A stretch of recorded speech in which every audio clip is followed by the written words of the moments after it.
Where Chip play drums.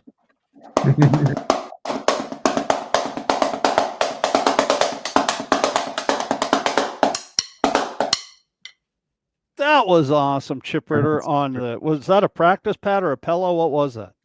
This is a practice pad I got at a yard sale for $5. There you go. That's fine.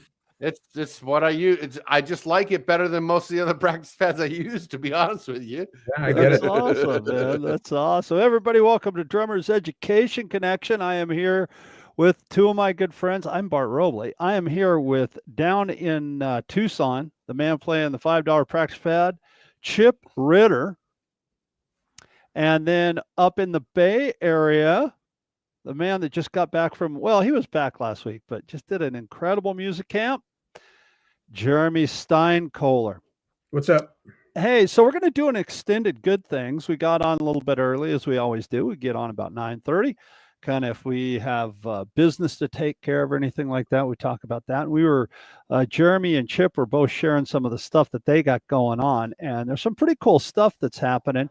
And so I'm going to throw it to Chip first. He's got a couple of different things going on that he's been talking about in his good things. So Chip, tell us what you got going on, man. You got two really cool things happening. Well, number one, there's coming up in November 2nd, there's going to be the 2025 Drumathon, which is this huge event with celebrity drummers that come in and play drum solos on top of like last year, the guy from Greg Bissonette was on, and he played all kinds of Ringo Starr songs, and the guy from Billy Idol played Billy Idol songs. It's kind of like a big concert event, a big stage, and 3 drum sets, and people drum from 10 a.m. to 6 p.m. through the whole event. People come and donate, and all the funds go to help breastcancercanstickit.org to help them fight breast cancer, to pay for mammograms, clinic trials, research, and et cetera. It's a great cause, and it's all about April Samuels, my good friend. I'm hoping we can have her on the show before the event. I think she'd be a great guest. But yeah, she's a triple negative breast cancer survivor, and she's spent her life, dedicated her life as a survivor to fighting breast cancer. So it's a really good thing and a real fun thing. And a lot of people, believe it or not, a lot of people this year are getting behind it more so than last year, as far as I know, that the people that I've been talking to, everybody's just jacked. It's going to be cool. That's fantastic, Chip. What an Thanks, awesome man. event to be involved. What an awesome event, period. And for you, it's an honor to be invited to play. Yeah, I am honored. Invited to play, and also to MC. Well, we're gonna be there raising drumming money, and that's what we're gonna do. That's awesome, man. Yeah, That's so cool, dude. That's so cool. So yeah, I got a video I wanted to share. The other good thing is there's a Team Ritter drum solo, which is not the Drumathon. This is a contest that's open to the world wide for drummers of all ages who are interested in playing a drum solo and showing their stuff to see if they can win prizes. If we got over $3,000 retail street value of all the products like books, DVDs, sticks. We've got Deck has sponsored the event, and we've got 4 autographed Deck books by all you guys, which God bless you. Thank you for that. Brought a tear to my eye when you guys said, I'm in. So, we got those prizes, and I can't list the prizes. I don't want to take all of Jeremy's time on the good things, but I've got a video I'd love to share with you guys if that's cool. Yeah. Let's see. All right, let me see. I'm going to go ahead and hit play and listen. Hey, what's up, y'all? It's Ice-T. And I want to say one thing. Breast cancer can stick it. I mean, we all know the world is a very crazy place right now, but breast cancer hasn't gone away, and it's still a serious problem. So I want to help you to help my man Chip Ritter stick it to breast cancer. Much love to all the drummers getting ready to rock at the Drumathon. All right, everybody, rock on. Let's get rid of breast cancer for good. Once we realize we're all on the same side, they can't split us up. That's awesome. That's awesome. Thanks, guys. So thanks cool, for man. thanks for letting me bring that on the show. It's a huge thing for me to be able to be talking about it, and to have Deck be a sponsor of the drum solo contest too. So thank you. Proud. That's really cool, man. Way to go, and Connected to that in congratulations. any way, shape, or form. That's an awesome thing you're doing, man. Right on. Thank you. It really Say more is. about the drum solo contest for those of people who are listening and teachers. Well, the drum solo contest, there's aside from the prizes, anybody that enters is eligible to win some of the prizes. But we're gonna have a grand prize, second place, third place prize packages. I think the grand prize is a Pisces symbol. I'm not sure. I know that we've got Aquarian drum heads, and I know that Trick Drums is going to cook up something special. So we don't know what the top grand prize is right now. And I probably should have nailed that down before I launched it, but I was so excited. I can't wait. So No, you can figure that stuff out. So we'll figure it out. But anybody can enter, and all they need to do is record a video of a drum solo. That's up to 2 minutes, 2 minutes max. And Put it then on YouTube. Put it on YouTube. That's number one. Put the solo on YouTube. Mhm. Donate $5 to the Team Ritter campaign, and then email me a link to the solo. And the solo's got to have Team Ritter in the title of it to qualify. All right, simple enough. Simple enough. Instructions you put in the chat just now, I believe. Yeah. I put the information in the chat, and thank you so much. That's my good thing. That's awesome, man. That's really cool, dude. That is so awesome. Yep. Okay, Jeremy, you also had a really great week and some incredible things to share, like Chip, man. Let's hear what you got, man. So not this past week, but the week before, I was up at a music camp where I've taught for since 1996. What does that make it? 29 years, huh? Wow. Yeah. Yeah, that's how long I've been there.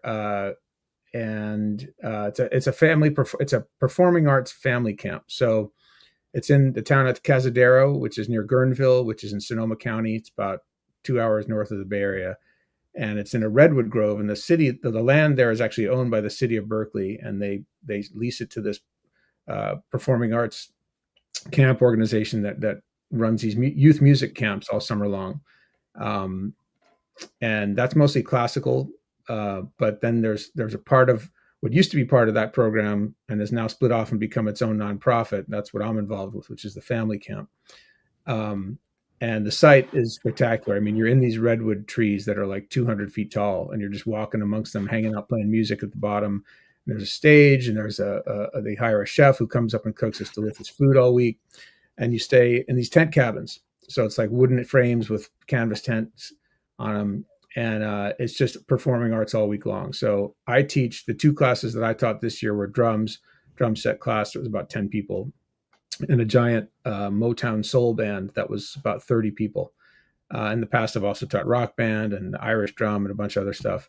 But there's classes in like tons of different things. So there's music. You can take guitar, blues guitar, finger picking guitar, piano, singing a chorus, drums. There's a samba class, Motown band, classical chamber ensemble.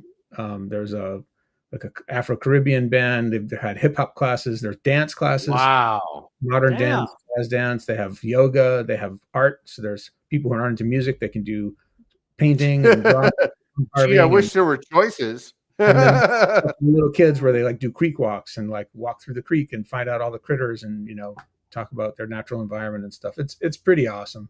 That is awesome. Real strong community. And so I'm going to share just a couple of videos from my classes, which are All cool. right. Let's Here see we what I go. got. Mhm.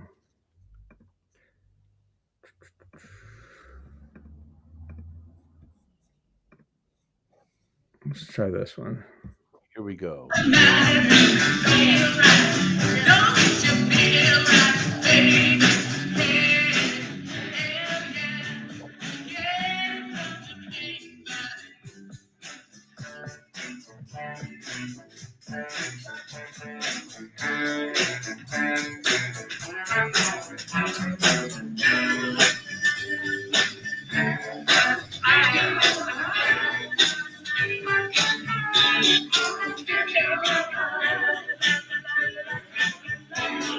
Two drummers. That's awesome.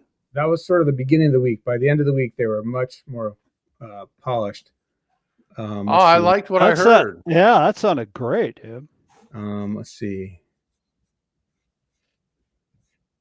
How about this one?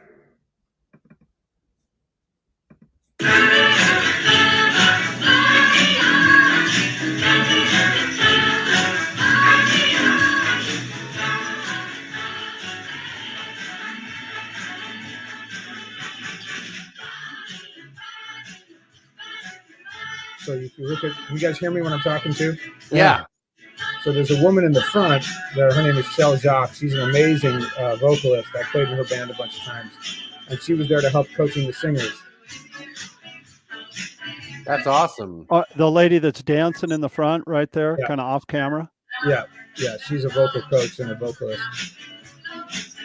I like how she's got the singers moving. Everybody's moving. There's energy in the We talk a room. lot about that, about how you can't just stand up there and be still. Don't keep your hands out of your pockets. Move. Yeah, move. yeah. Yeah. Showmanship, stage presence. I love it.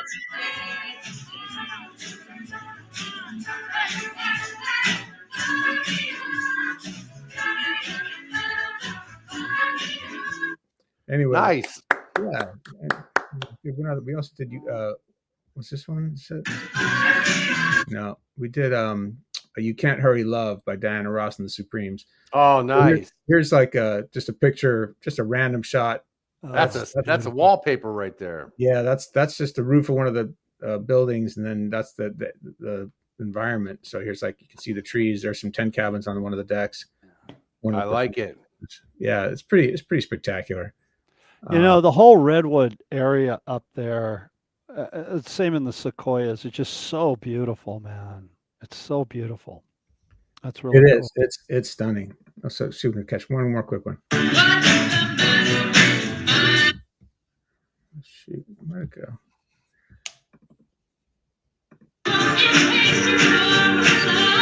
There it is.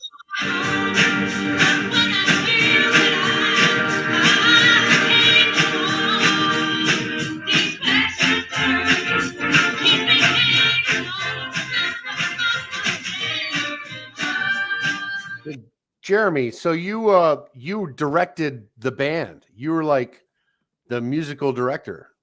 Exactly. And those students not only were the drumming under your tutelage, everybody in the video that we're looking at is basically a student of yours. That's correct. What kind of teacher does that? That's huge, man. Yeah, that's really cool, Jeremy. I'm That's so proud of you, dude. That's awesome. Thanks, Bill. Yeah, thanks, man. I mean, I taught band workshops in Bandworks for 20 years or whatever. Yeah. Right? Just a small group, like a 5 or 6 person rock band, and I play enough guitar and bass to and sing a little bit to be dangerous enough to teach them what they need to hear. But that's a special thing. That's a special experience for me. It's super duper fun. Everyone loves it. It's like that's the band that closes the final performances.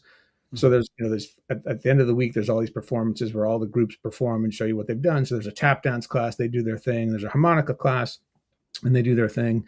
And then that band, since it's the biggest one, is like the show closer. And then everyone comes on the stage and dances with the band at the end. Man, well, I gotta say it like my brother always says, you just can't buy that stuff at Walmart. Yeah, that's right. Yeah. matter of fact, I already got my harmonica. Chip and I are going to come next year. We're going to join the harmonica. There you go. And My we don't buddy- care what key you're in. Doesn't matter. Doesn't matter. Quiche me. Right. That's hilarious. Awesome. That's So Bart, great. what's your good thing for today, man? You know what, man? I'm like you guys. I'm so blessed and I'm so thankful to do what I do. I mean, it's the gratitude that I have for being a drummer and being a teacher and being I don't mean to leave this last, for being a member of DEC. This has been such an enriching thing for me for coming up on, this will be our 5th Deck the Halls at Christmas time, right? That's crazy. Isn't that nuts? I don't believe it. And so being part of just the drumming community as a whole is so cool. And I'm so thankful for it. I was just, we recorded it, hasn't come out yet live, but I was just interviewed by Rich Redmond for the Rich Redmond Show. So that's a good thing. Nice. That's going to be out in September, talking about my new book. I'm always kind of a big fan of plugging my stuff as we all are. So it was nice to be on the show and talk about my book, but really more than anything, it was nice to be on the show and just connect with like-minded people. It's much like DEC, and we all know that it's a very small community. We always think, well, how am I going to become an influential drummer? How am I going to become one of the players in the in the field and be a professional musician. And we end up realizing that it's a pretty small, tight knit community, and being inside that circle means the world to me, and it really does. And I love what we do here on deck. Here, here. The band's been really busy this year. I'm incredibly grateful and thankful for that. I've been all over the United States this year playing music, and that is something that I don't take lightly. It's something I'm so grateful for. As our friend Matt Starr says, gratitude is the grease, and so I'm so grateful for that. We just played the other night. There's a local club down here called Campus Jacks. It's right beside John Wayne Airport. And Campus Jacks is kind of it actually started out as a jazz club. And I should know this before I spout it off on the podcast. I don't know who the artist was, but they've won a Grammy for a live album that was recorded there. So it's a great, great, great venue. We've played there 4 or 5 times. I played there Saturday night, and they invited us back to do our original show. So we're really excited about that. And last but not least, my good friend Chip Ritter this year calls me up one day and he's like, dude, he did this, and this is how we started Deck. He's like, dude, you're not going to believe this. I'm like, what? And he goes, I bought a Corvette. No way. 'Cause I've always wanted one, and I just took the leap of faith and I bought a Corvette. Well, the band's been really busy this year, and you guys shared your screen there of, so I'm going to share something here. I decided, you know what? I work a lot. I deserve to buy myself something. Uh-oh. Here we go. Hold So- on. Do some drum roll, Chip. So Chip has a beautiful Corvette. I bought a Lamborghini. No, you didn't. I did. What? Yep. Whoa. Yeah. Right there. Dude, you totally had me, dude. You had Yeah, me. you had me I too. was But like, What are I you was like- talking about? I got it. It's right here. Got a Lamborghini. you totally had me. I thought you got you're gonna have to bring it into the shop in like a day or two. I am. It's gonna cost 10 grand for an oil change. That's great. Yeah. Anyway, so that's my good thing. And actually, I didn't buy that. A dear friend of the band that there's this guy, Rod Drew. I'll say his name. He's a great guy. He comes in, him and his wife come and see us play every time we're local, and he makes wine. And he knows that I'm sober and that I don't drink. And he always feels bad because, like, man, I'm always bringing the guys homemade wine, and I'm bringing gifts for the guys, and I bring this and I bring that, and you don't drink, and I don't know what to bring you, man. So what can I bring you? And I was joking with him. I said, well, Rod, if it's loud and it goes fast, I'm in. So I don't know. I'll take one of those new Corvettes, or I'll take a Lamborghini. Well, he brought that to me. That's great. Night. So That's great. I What a walked good up. guy. I walked up behind my drums and sitting on my snare drum. There's my Lamborghini. I was like, oh, I Nice. knew who got that for me. So anyway, that's my good thing. Now, again, just so you guys know, we're 18 minutes into the show, and we decided we were going to do an extended good things today, simply because of all the good work that Chip Ritter is doing with the Breast Cancer Can Stick It and the drum solo, the Chip Ritter drum solo thing, and then Jeremy with the Bandcamp thing. We just decided, you know what? Let's share some good things. Let's extend it this. Part of the today. long game. That's Part of the it. long game. And there's our segue into the long game. And I came up with this because of this. The long game. What do I mean by that when I said let's play the long game? Well, here's my idea. All of us, we had said when we started this thing with Deck that between the 4 of us, we had like over 200 years of experience, so that's a pretty long game. And we've all been doing this for a long time. And I would, if I needed a drum lesson in any style, I have 3 people at my disposal that I can call, and I know I'm going to get a great drum lesson: Chip, Jeremy, and Rick. And that is invaluable to me. And so playing the long game means that I'm in it for the long haul. And here's the thing and I also want to refer back to what I said a minute ago about gratitude is the grease. And I'm going to tell this story, and then maybe it'll springboard some ideas for you guys. A number of years ago, when I decided to go pro, finger quotes, and I was going to quit my job. I wasn't going to have a day job. I was going to quit my job, and I was going to go all in. And I did that.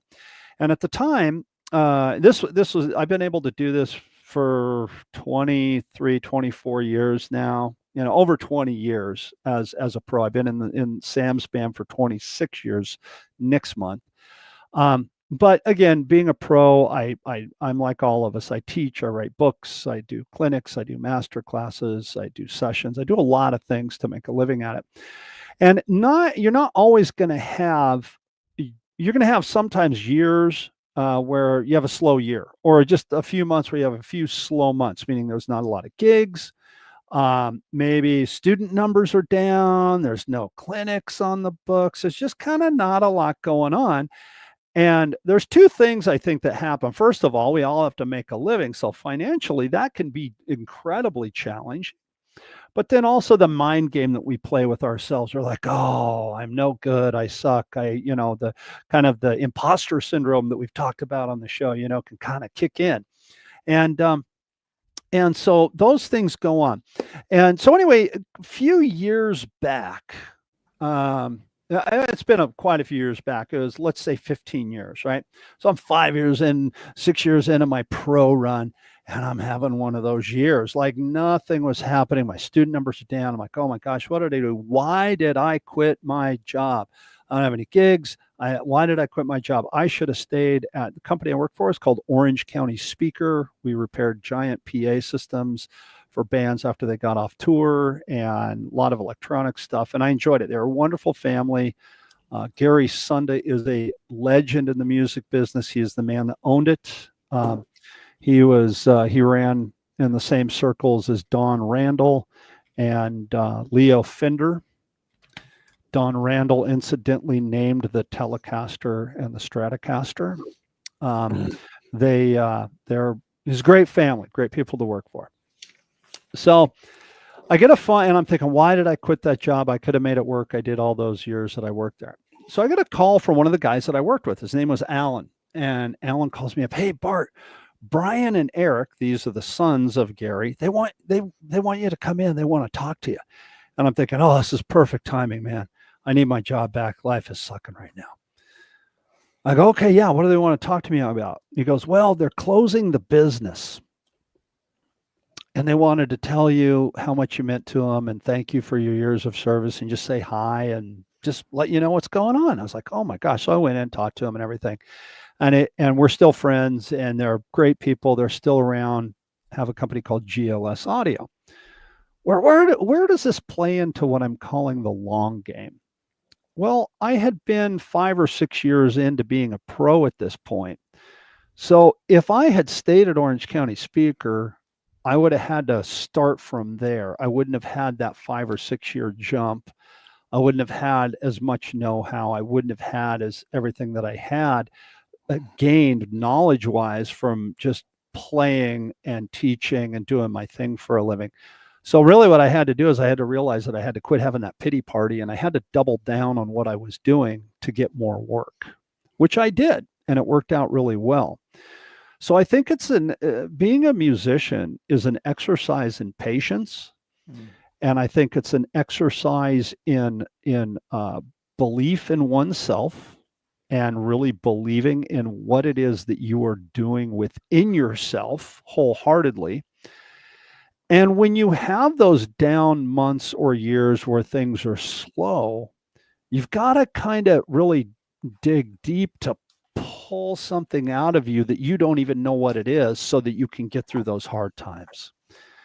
And that's what I mean by the long game, because had I not played the long game, I don't know where I would be. And I'm so grateful for having done that.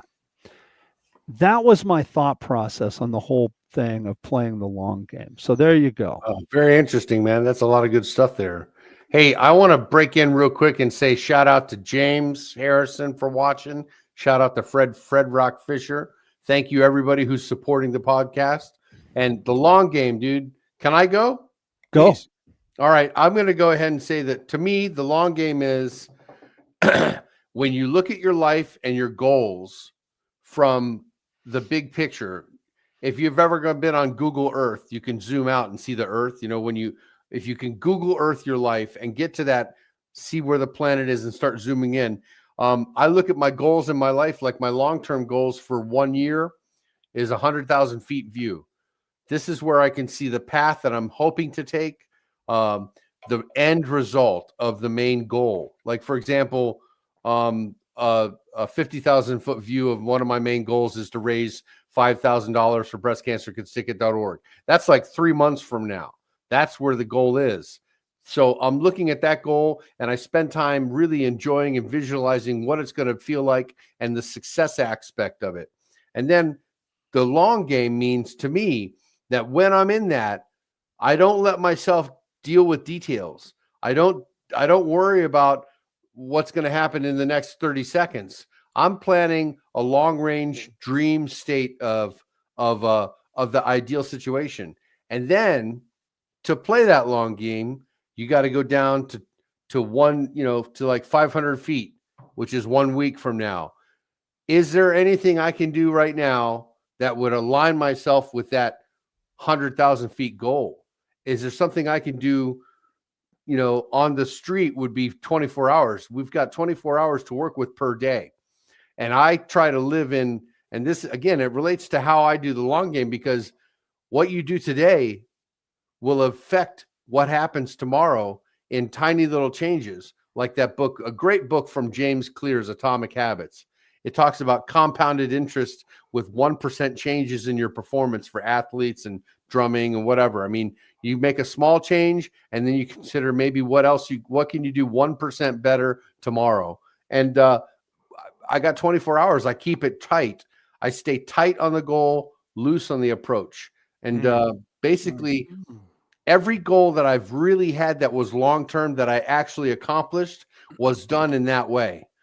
Every goal that I had that wasn't accomplished was because I wasn't able to zoom back out. I was too caught up in the details. I was derailed by the details. So-and-so hasn't called me back. It's been a week and I'm waiting on a job. Right. And one thing I heard from Matt Starr today, by the way, was he never hears successful musicians say, "I'm waiting on blah." Right. Waiting. I saw that too. Yeah. You know what I mean? He's always moving. He's always taking action. There's always something you can do to get you closer to that long-term view. And so instead of signing up for classes, instead of signing up to have a video game console and spend my time playing a video game, what could I do in those 2 hours that would still be fun, but be aligned with that larger goal? And that's what I do and how I do what I do. Thank you for letting me share that. That's why you're here. Awesome. Yeah, that's all awesome. great. That's great stuff. How about you, Jeremy? For me, what comes up is thinking about trusting the process. Setbacks are going to happen, and you can't get too wrapped up in the quick and short-term up and down of success versus failure. Or like you were saying, wow, the dude hasn't called me back, or I auditioned for the gig and I didn't get it, and woe is me. It's fine to be disappointed and all with setbacks, but the process is kind of like a life habit. It's like a long-term commitment to, like you guys are talking about, just whatever it is you're trying to get to 1%, or 0.5% better every day. Right. And if it's about, developing your skills, then you're committed to a practice routine, a practicing process. And, and if you're working toward a goal, then like you're talking about, Chip, you break it into smaller steps and figure out, what can I do that's going to help me get to that goal. But that's it. And I think that a lot of people get hung up on immediate results. We all want that immediate. Yeah, we want that dopamine. Yeah. Yeah. And you want what you want. And I understand that there's nothing wrong with wanting it, but you just have to be committed to the process and trust the process, and just know that if you stick with the process, you'll get better. I see this all the time with my students. People come in and they're like, I've had some people say, "Oh, how long do I have to take drum lessons in order to, blank?" Right? It's like, well, it doesn't quite work like that. What's it going to take? You don't win, yeah. I mean, you can have wins, but it's a commitment to a process. And No matter how good I get, the guy that I want to be is way over there. forever. Yeah. I mean, Well, that's the other forever. thing. That's the other thing I explained is, the horizon keeps receding, Yeah. right? And what you think is your goal now, when you reach that goal or get close to it, you're going to want something more Yeah. and different. Right. A good friend of mine recently told me that they read something, they pulled their phone and said, "Let me read something to you." And I was like, "Oh God, here we go." But they read a goal, the meaning of a goal and the achievement of a goal. The purpose of that is not for the purpose of achieving the goal. It's for who you become when you achieve that in the goal. process. In the process. Yeah, in right. the process, in the during the trip. When they have a plane on a plane trip that's on autopilot, it's on autopilot because it knows exactly where it's going. But 90% of that flight, it's off course. When I was 26 and 27, I signed up for a thing called the California AIDS Ride. And this was a bicycle ride from San Francisco to Los Angeles. It's about 600 miles. And it took 7 days to complete. And it was a fundraiser for AIDS research and Wow. services for people who are suffering with AIDS. And I thought, this is sort of the scourge of our time at the time, sort of the disease that was taking down a lot of people. And I thought, I want to do something. I want to feel like I did something, Right. and this opportunity came around, and I thought, oh man, how in the world can I ever possibly ride my bike 600 miles? I can't even ride my bike 25 miles, right? Right. And 600 miles in 7 days. And I, for a long time, I thought about that as the end goal. But by the time I got there, not only was it not difficult because I was already in such amazing shape, having trained for months, and built up to it. But I realized looking back, like, oh, this was really about the process for me. Like I'm in such great shape. I made all these great friends. I got to ride my bike all around the Bay Area and get to know the site, cool places to go in the Bay Area. And I had enriched my life in so many ways I had never anticipated, let alone raising money for this good cause. Yeah. And it wasn't even in the end about the goal, even though I achieved the goal. Does that make sense? Yeah, No, makes sense. it totally does, man. I mean, we all have that, no matter what the goal is, riding your bike from the Bay Area to LA, playing a song that you've never been able to play or tried to play. It definitely is about the process. Pick any song out of the air that you've never played, right? I've never played, insert the song, no matter what it is. And Mustang gosh, Sally. okay, I've never Yeah. played Mustang Sally. Wow. Boy, Lucky that you. drum part, I'm speaking in hypothetical. Yeah, I know. Boy, that drum part sounds hard. What's he doing on the kick drum? Oh my! I'll never be able to play Mustang Sally. Well, that can take over. But no, you bite it up in little chunks, and the next thing you know, you're playing Mustang Sally. One of the things, and Chip, you touched on this a minute ago. I really like this, and I got a springboard off of your thought when you said something about, you don't get stuck in the details and you just kind of go and the details work their way. They work themselves out, right? One of the things, all four of us are authors. We're all writers. And I blog on Medium. And I don't know, it was the... I don't have the link to Medium to plug that, but if you email me, I will start plugging your blog. Cool. Matter of fact, after I tell this, I'll grab it and I'll Okay. put it down there. Okay. So we were finishing up that tour that we just did, where it took us from June all the way through into the beginning of August. We went all through we started in Texas, went up through the Midwest, came back out to the West Coast, then went to Nashville and up into New York, flew back out there. Well, on the flight going out there, it was the typical musician story of being in a band. We were supposed to catch one flight to go to one city, and we ended up having to get on another flight to go to another city. And it was typical travel. It was so normal for me. I woke up in the morning thinking I was going to go to Las Vegas, and then I was going to end up in Nashville, but instead I went to Texas and ended up in Nashville. And the people around us were just losing their minds. They were just, oh, how do I do this? What do I do? And the band were just standing there going, okay, we're going to Texas, big deal. You know, it happens. And so my as I'm sitting in the back of the plane, I've got my laptop that I'm on right now, and I thought, well, I'm going to write a blog, and I'm going to write. I think the title of it is "Expect the Unexpected When You're a Professional Musician."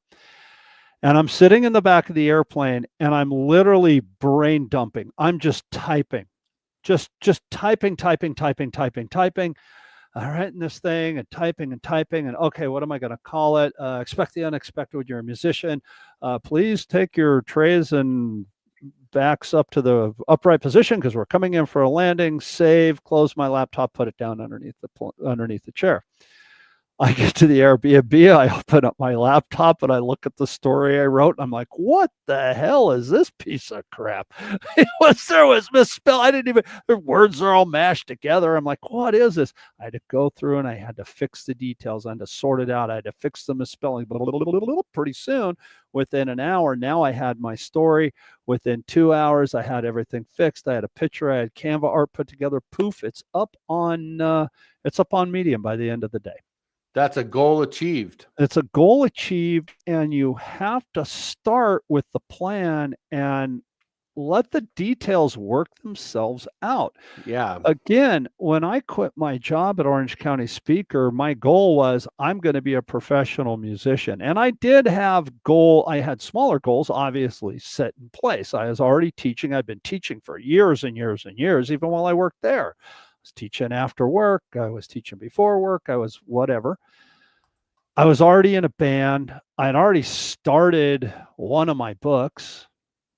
I had things set in place, but all the details had to iron themselves out. And no matter what obstacle I ran into, maybe I had to spin on my heels a little bit. Maybe I had to spin on my heels 90 degrees, but I really had to spin and adapt. And I think that's part of the long game, being able to do that, being able to adapt and overcome. The thing I was thinking about, I wanted to circle back and touch on what Jeremy said real quick, about it's not the destination, it's the journey, the process of how you felt on that bike thing. When you finally got there, you were physically fit, you met all these people, all this great stuff happened for you.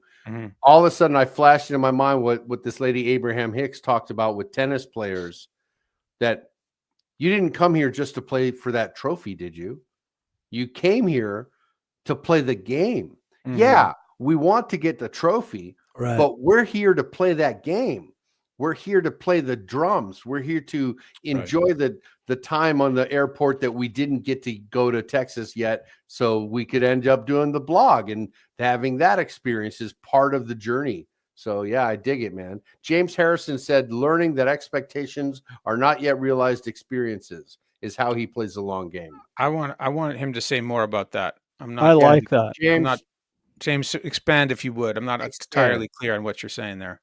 Well, I will say this while he's typing and we're waiting on that. The one thing that I will say is, Sam always says this: if you're having a downtime, let's say, and you're having, a little bit of a hard time playing the long game, and you, gosh, I should have been a rock star by now, or my book should have sold millions, or good question. What do you do when you get down? Well, what I do is I try to put my gratitude higher than my expectations. I'm not saying this to butter anybody up. I mean, my life, when you called me, Chip, when COVID hit, and you're like, what are you going to do?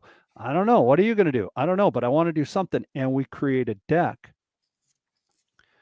This is so. Now let's make sure the fans at home that are familiar with this story, because we've shared this story before, but just to be correct, to be factual, for the record, Your Honor, I submit that my intent when I called you, Bart, was to make more money, was to expand my drumming empire and career, and I wanted to know how I could get you to help me expand and grow my career. And that's the idea, was a think tank of drum teachers. It started by how can we help each other? And Rick Stojak, immediately once he joined, kicked back and he said, hey man, check out the concept of Yelp reviews, but also check out the concept of Google reviews and what an impact that can have on your business. And the Google reviews increased my business by at least 15%. So, Right.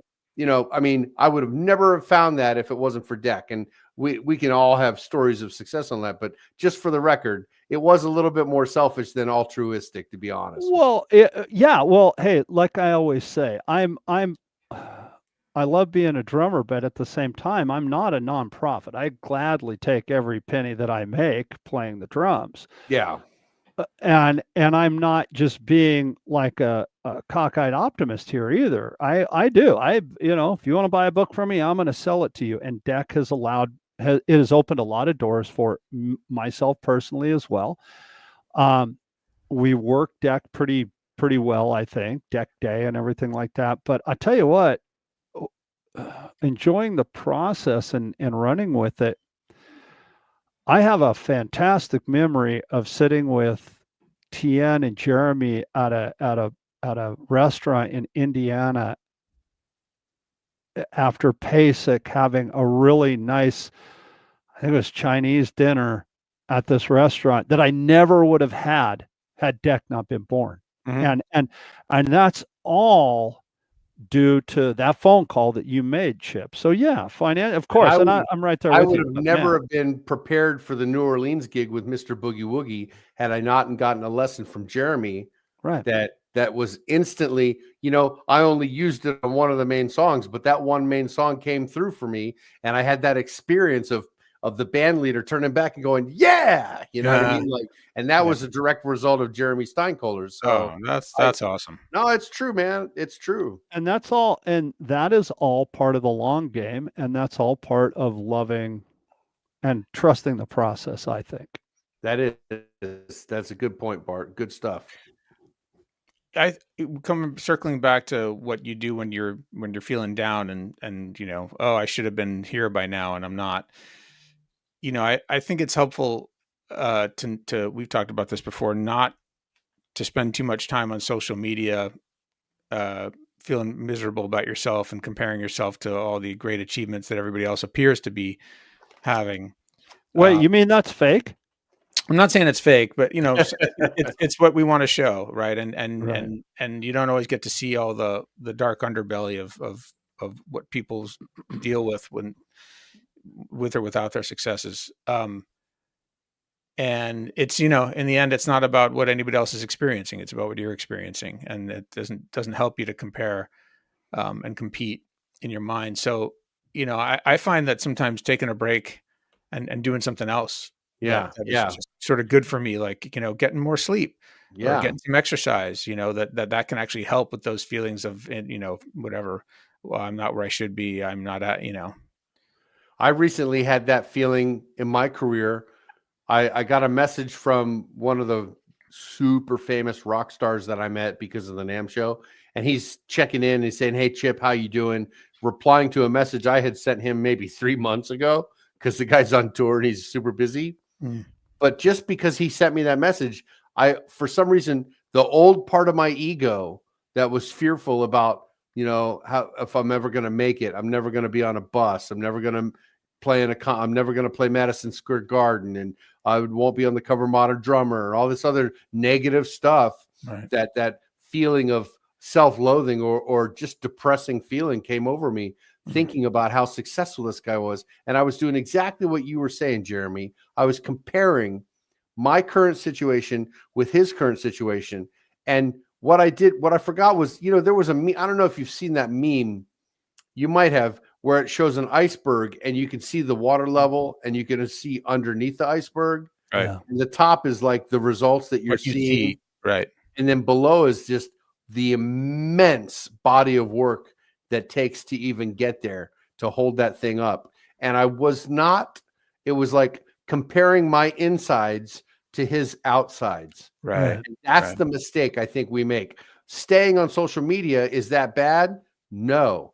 If you're jamming on content that is making you feel good, right? If you're getting it lit up and inspired to go practice your drums because you're watching these videos, that's great. But if you're doing that, comparing your insides to their outsides, that's the wrong move. So what you got to get back to is comparing your outsides to your past outsides. Where I'm at today, the top of my iceberg is so much bigger than it was 10 years ago when I said, hey, you know, what am I, because 10 years ago I had one of those, what are they called, a crisis of faith, when you doubt your career all the way and really consider, like, am I even supposed, God, am I supposed to play drums? Right. You know, I was there in a crisis of faith, and a friend of mine was like, dude, you're Chip Ritter. And he started telling me about, you could do this and you did that and you did that and you did that and you did that. And it started making me realize, you know what? I have something to offer the world. And what we constantly tell our viewers is, you have something to offer the world. You might not have a Chip Ritter juggling thing. You might not be like Jeremy Steinkohler or Bart or Rick, but you have something unique to offer the musical world. So you got to get to that stuff to keep going through that down stuff. I like what you said about the iceberg. I mean, how many times have you guys heard me say, you know, when you see somebody doing something great, whether it's riding a bike from San Francisco to Los Angeles or playing a concert at Madison Square Garden, you're witnessing the end result of a lot of hard work, you know, and that's so important. And Jeremy, you said something about, you know, also taking a break. And I know you meant social media, but I just want to throw this in there. I remember one time talking to Roy Burns, the great Roy Burns, and he was such a sweetheart of a man. And I was burned out, man. I was just tired. I've been working so much. And I was talking to him and he goes, well, look, you just need to take a break, step away from the drums. And he's a drum teacher. I'm like, you got to be kidding me. I can't believe you said that. He goes, no, take a break, go find a hobby, clear your head, find something, do something else. No, that's what I was talking about too. Yeah. Just taking a break from everything. Take a break is some advice I give almost the young men I work with that are in recovery, that are struggling with not drinking and stuff. I work with them. One of the things I do when they start talking about politics or whatever, they start getting really upset. I say, you know what? Maybe it's time for a little bit of a fast of your daily news intake, man. You know, it's one thing to be informed. It's another thing to be inundated by something. You know, so when you're sharing this and you're just going off, and every time I talk to you, it's the same topic and you're really upset, there's still no solution. I recommend taking a break from that source of information that you're doing. And then, like Jeremy said, go up to Mount Lemmon, go up the mountain, spend 4 hours, go up the mountain and go take a hike. Maybe you'll see a bear, maybe you'll see a bird or a fox, but you won't see what it is you're talking about that's angering you. And you might have a chance to realize there's more to the world than this thing that is upsetting you. I also recommend doing something that you don't usually do, like something different, right? You're at a place, you're feeling stuck, and you're like, and then everything feels like it's the same thought about feeling stuck. And then you go about your routine and you're just feeling stuck.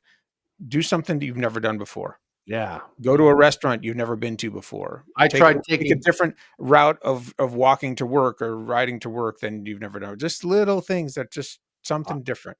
I bought a guitar and took guitar lessons for a year, and it opened up my drumming so much.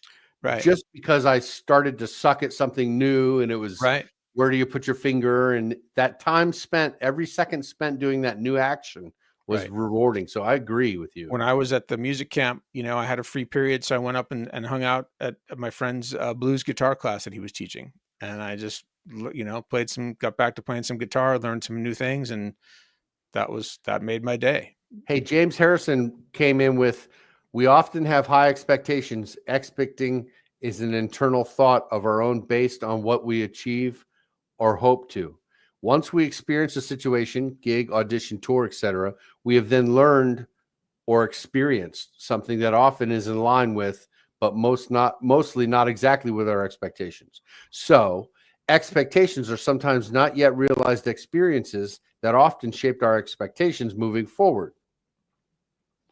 I think I get what I'm saying. I think I get what he's saying. And I agree with that. Because, I mean, how many times have any of us, you know, expected something and, you know, you have an expectation and you reach that goal and it's not what you look like. And this might be a bit of a reach, but maybe it'll expand upon what James said. That tour I was just on, we're heading to upstate New York through the night, and we get to this Airbnb, and it's in the middle of the night. It's like 2:30 or 3 in the morning, and it's literally an old farmhouse, you know. And we stay in all kinds of Airbnbs and hotels. And when we pulled up to this old farmhouse in the middle of nowhere, the first thing I said, I was like, "Oh, this place isn't haunted at all." And everybody in the band laughed. It looked like something out of a Friday the 13th movie. It was just like, you're going to go in there and Jason's going to hack us up. I just know it's going to happen. Yeah. And we're kind of having a laugh about it. But it wasn't what I expected. You know what I mean? So I knew we were going someplace. I knew our goal was to get to this Airbnb in upstate New York so we could do our gig. But once I got there, it was like so different than what I expected. Well, I think that happens to us in our careers all the time. Yeah. And when we get there, I mean, I've been on a lot of tour buses and airplanes and you know, rolled up to a lot of stages, and it's like, man, this is not what I thought it was. Mhm. I was on Slayer's tour bus. I thought we were supposed to go before the puppet show. Exactly. I thought, yeah, it's supposed to be. We were before the puppet show.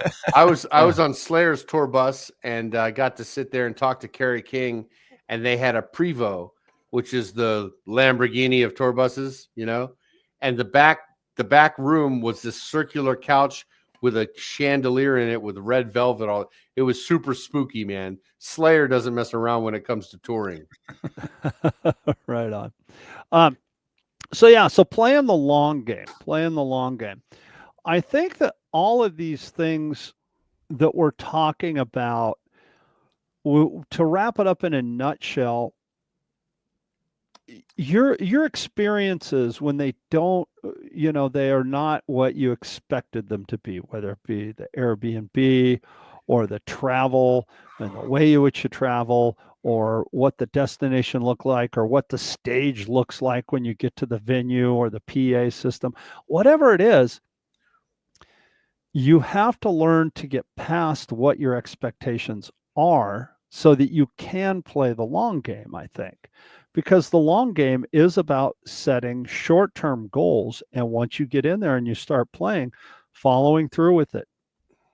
Just no matter what comes your way, let it come your way, and then just keep going with it. I love what I'm getting out of this episode the most for me is what Jeremy said about do something different, take a break, and reassess the humility it requires to say, okay, this is not all up to me.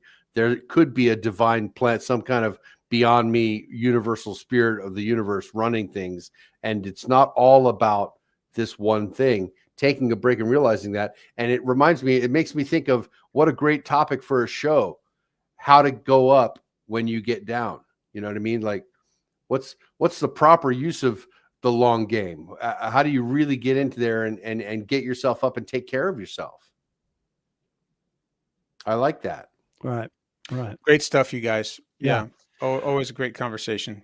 Awesome. So guys, thank you so much. If you watched the show today, if you had some input on the show today, thank you so much. We really appreciate it. Rick, we missed you today. Hope you're doing well, no matter what it is that you're doing, wherever you are. And we will see you guys next week right here on Drummers Education Connection. And remember, when you're feeling down, pick yourself up, play the long game. It'll work out for you in the end. I'm going to play us out like Rick Stojak. Let's hear it.